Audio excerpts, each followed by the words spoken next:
Well, it's once again the most spookiful time of year. That month where everyone can get a little creative and a little scary. It's in that spirit with Halloween right around the corner, I thought, why not take a look back at the evolution of one of my favorite wrestlers? One who is incredibly creative and at times incredibly scary. In a Devil's Rejects kind of way. This is Jimmy Jacobs.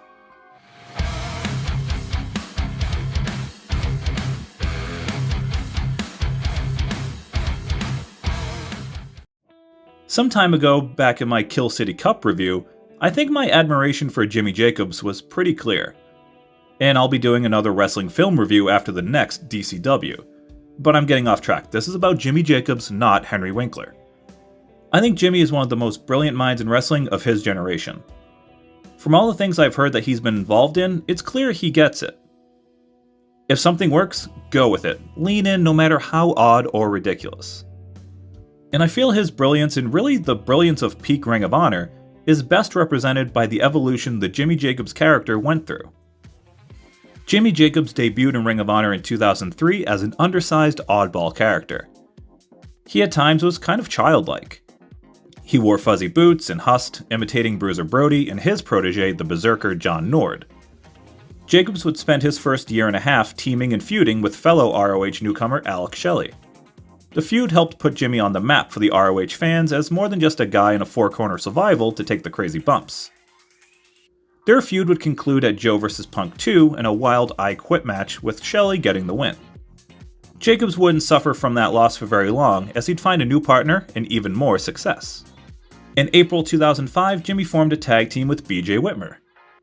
The two had fantastic chemistry in the ring and a really fun dynamic outside the ring. After they lost the ROH tag titles a second time, the pair got a new attitude and manager. This is where things truly began to change. In October at Unforgettable, Jacobs and Whitmer were revealed as the new clients of manager extraordinaire Lacey. Lacey at the time was becoming one of the better characters in Ring of Honor. In my opinion, she was like a Missy Hyatt or Sunshine mixed with Stephanie McMahon. She was fantastic. Over the next few months, Lacey's influence would be felt on the team, Jimmy Jacobs specifically. Soon the hussing, journal goofiness, and fuzzy boots were all gone. Jimmy had new gear and a new laser focus on getting to the top by the side of Lacey. In January 2006, things started to take a turn for the team after Jimmy professed his love for Lacey. It wasn't a crush or infatuation, he was madly in love with her. That love would see Jacobs cost his team matches after Lacey got involved in the action. Whitmer had enough and quit on the team after Tag Wars 2006. The split was the start of Gabe Sapolsky and Jacobs reinventing the character into a more emo presentation. According to Jacobs in an email from Sapolsky in January 2006, Gabe wrote, "Hey, I don't know what emo is, but people say you're emo, and I just know I want to slap emo kids." Jimmy wasn't very familiar with the term at the time either, but he studied up and added little emo changes to his character over time. In March, Jacobs released his first music video expressing his feelings towards Lacey. The Ballad of Lacey was an uncomfortable emo anthem. If it was real and not part of a wrestling storyline, you'd cringe. It has all the charm of a homemade music video from 2005. And he mentions MySpace, which is very funny to me almost 20 years later. Lacey, put me in your top 8 when you MySpace me and never replace me.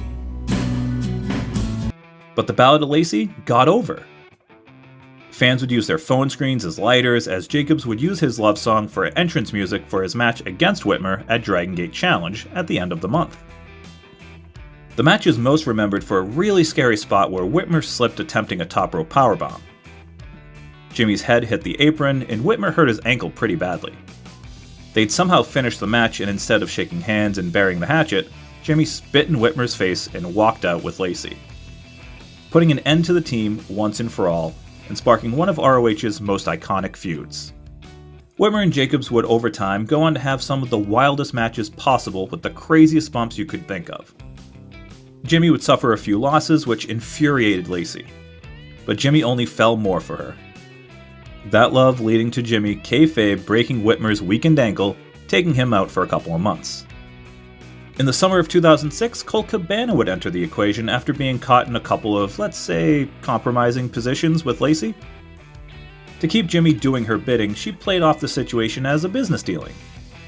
Colt Cabana was Jacobs' new partner, and together they'd conquer the tag team division. Jimmy hated the idea and reluctantly tried to make it work at Lacey's request.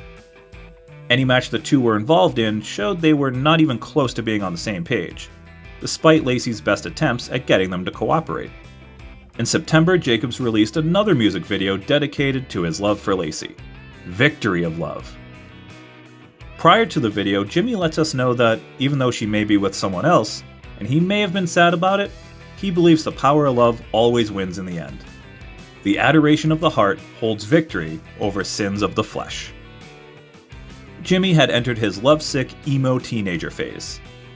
He was in denial, convinced that even though she wanted the goofy jock, Lacey would eventually find her way to him.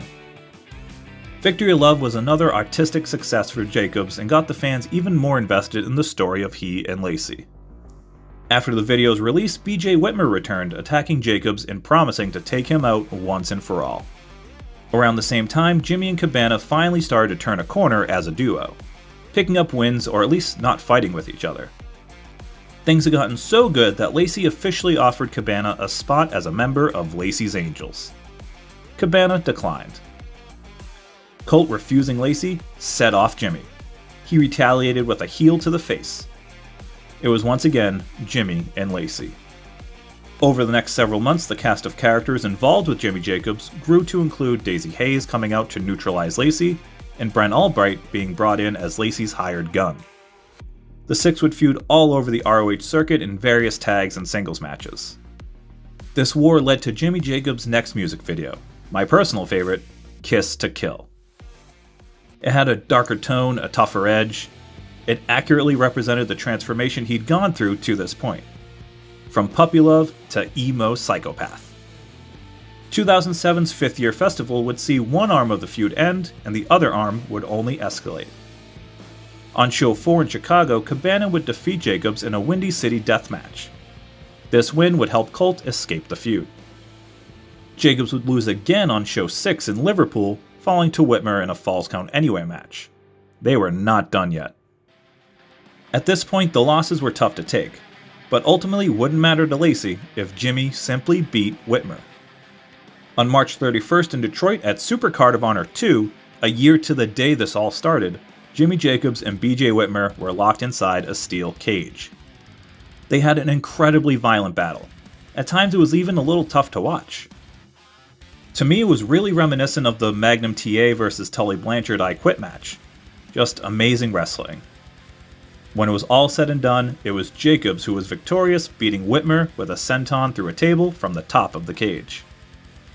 Whitmer would aggravate a couple of injuries and disappear for a month or so. He wouldn't be the same for months later. Jimmy would suffer a knee injury, sitting him on the sidelines for a few months. The injury allowed Jimmy and Lacey to swap roles for a while. He guided her through her matches and she was picking up more and more wins. In May 2007, ROH started posting the Jimmy Loves Lacey series.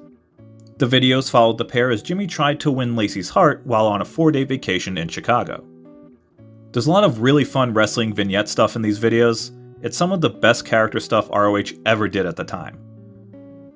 To cut to the chase, by the end of day 4, Jimmy had done enough to impress Lacey. So much so that she was willing to give him everything he'd wanted. She even finally told him she loved him. Love had been victorious. Or had it? Jimmy was now a man. Perhaps a changed man. Throughout the summer, there had been mysterious blog posts about Ring of Honor. And even stranger, there had been several mid-show interruptions with a voice repeatedly saying, Project 161, Project 161. No one knew what this was referring to or who was behind it. In August, Jacobs was able to return to in-ring action. He'd pick up several wins leading into Ring of Honor's next pay-per-view taping, Man Up. Many fans on the message board at this time picked up on the fact that Man Up would be ROH's 161st event. A Project 161 reveal?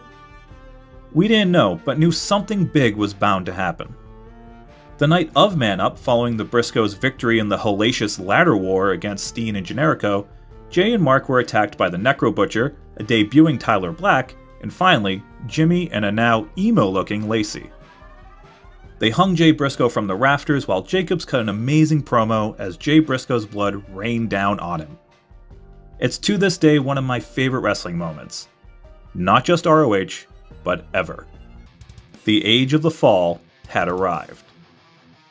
In his promo, Jimmy talks about how all he wanted was Lacey's love. And when he finally had it, he felt nothing.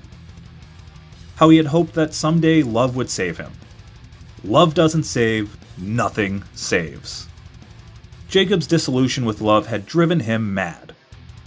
Over the course of its run, Age of the Fall would win and lose the ROH Tag Team titles, have incredibly violent matches with the likes of the Briscoes and Steen and Generico, add more members like Joey Matthews, Brody Lee, Alice in Wonderland, Delirious, Mischief, and Zach Gowen. All people who felt shunned or let down by society. Age of the Fall was home for misfits. Jimmy would only be driven further into his madness in March of 2008 when Austin Aries joined the picture. Initially, Jimmy wanted Aries to join them. Lacey attempted to convince Aries by suggesting that she could be his if Aries joined. Jimmy was visibly bothered by it every time the suggestion came up. But Lacey's offer worked. He may not have been a full-fledged member of Age of the Fall, but he got the girl. Guys like him always got the girl. Over the next couple of months, Jimmy's jealousy again grew and grew as they rubbed their affair in his face. In April, he has a complete mental break. The Age of the Fall attack Aries with Jacobs almost spiking Lacey in the melee. He couldn't bring himself to do it. Not long after the attempted attack, Jimmy would finally take care of Lacey. He found her at the gym, pulls out his spike, and just like any great Hitchcock film, we don't see the potentially heinous act. We can only assume. In June, Aries confirmed at the least that Lacey wouldn't be around Ring of Honor anymore. This would prove to be the downfall for Jimmy and Age of the Fall. Jacobs and Aries battled throughout the rest of the year with the feud ending in an I Quit match at Rising Above 2008, one of my favorite shows and matches of that year. Lacey even returned to help Aries get the win over Jimmy. Poetic justice, I guess. Age of the Fall would keep losing. Jacobs would keep losing control of himself and the group as people would leave only to be replaced by other members that also wouldn't last long by Jimmy's side. Eventually, even his top acolyte, his protege, Tyler Black, would become a victim to Jimmy's rage, and he was kicked out of the group in December 2008 at Final Battle. The two former tag team champions would feud for the first half of 2009. The feud and Age of the Fall came to an end in June with two brutally violent encounters just weeks apart. A first blood match in New York City, and finally everything coming to a close with a steel cage match in Detroit. Black would defeat Jacobs, but Jimmy would be carried out of the ring by some Age of the Fall minions. This would also serve as his exit from the company. Jimmy would return in the summer of 2011. But he wouldn't really be the Jimmy we had known, the sadistic, hate-fueled madman again, until 2012 in the birth of SCUM. SCUM was a collection of three of the most violent men Ring of Honor had ever seen: Kevin Steen, Steve Corino, and Jimmy Jacobs. While there would later be other members, these three were the originals and truly SCUM. Together, suffering, chaos, ugliness, and mayhem went on a mission to take over Ring of Honor. Jacobs and Corino would have a short run as tag team champions, Steen would reign as the world champion much to Jim Cornette's objection, and the larger group spent months wreaking havoc in the company. Ultimately, they would lose to Team ROH and be forced to disband in June of 2013. Jimmy would also be a founding member of the stable The Decade, which paired him once more with BJ Whitmer. I honestly don't find that group nearly as interesting as Age of the Fall or SCUM, so that's about all I'm going to say there. In 2015 at Supercard of Honor, Jimmy Jacobs wrestled his farewell match in Ring of Honor. A losing effort, taking the 3 count one more time for BJ Whitmer. However, this time he would get the girl, as Lacey returned and rode off into the darkness with Jimmy. The next couple of years, Jimmy Jacobs would work for WWE as a writer and producer, bringing to life some of WWE's best TV, including the fantastic Kevin Owens-Chris Jericho storyline. He'd returned to the indies in 2017, worked for a while with Impact as a writer and producer, before joining All Elite Wrestling as a producer. Signing with AEW also allowed him to return to Ring of Honor in September of 2023, in a losing effort against Shane Taylor. Jimmy Jacobs is a master of taking an already violent form of entertainment like pro wrestling and making it even more violent. "You sick fuck" chants were a staple of a Jimmy Jacobs match in the Age of the Fall era. Jimmy combined all these elements from books and movies and music, applied them to wrestling, and created a character that was completely outside of the box. At times you felt like someone was in actual danger. Either Jimmy Jacobs himself or his opponent. Maybe I'm being too dramatic or waxing too poetically about this era of Jimmy Jacobs, just because it coincides with my favorite period of Ring of Honor. But I don't care. It's captivating storytelling with satisfying endings to each chapter, and I love it. If you've never seen it all, watch the video wires, pick up some DVDs, you won't be disappointed. Let me know your thoughts on Jimmy Jacobs, Age of the Fall, or anything else in the comments. I want to send a huge thank you to Wrestle In for their Jimmy Loves Lacey articles. They really help me keep the timeline and details accurate. Check them out if you haven't. I'm Scott from Retrospective. Watch wrestling, love wrestling. Thanks for watching.